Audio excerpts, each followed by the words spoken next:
Thank you, Ina. It's the start of October, so you know what that means. Cooler weather, Halloween decorations, pumpkin spice lattes.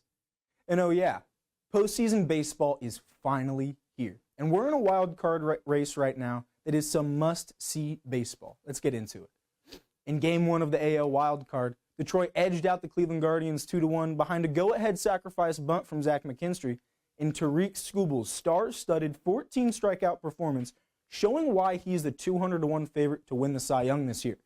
But in Game 2, the Guardians erupted for a 5-run eighth to beat Detroit 6-1, tying the series up and setting up a winner-take-all Game 3. Over in the Bronx, Game 1 saw Boston take down New York 3-1 with Garrett Crochet striking out 11 and Masataka Yoshida delivering a clutch late 2-run single. But the Yankees aren't done yet as they won Game 2 4-3 and force a Game 3 against their biggest rivals.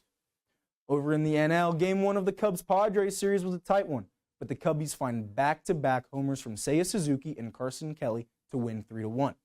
But the Padres showed Chicago their depth in Game 2 by shutting down the Cubs offense in a 3-0 win. And in Los Angeles, the Dodgers blasted Cincinnati in both games to sweep the Reds and move on to face the Phillies in the divisional series. And as we're in the postseason, there are some familiar faces of Bloomington that are showing out on the diamond. Kyle Schwarber is once again October bound. The former Hoosier slugger gets the week off after his Phillies clinched a first-round bye. But his postseason legend speaks for itself. 10 playoff appearances in 11 seasons, 21 career postseason homers, a 2016 World Series ring, and another trip to the Fall Classic in 2022. His resume speaks for itself, but he's far from the only Hoosier making noise.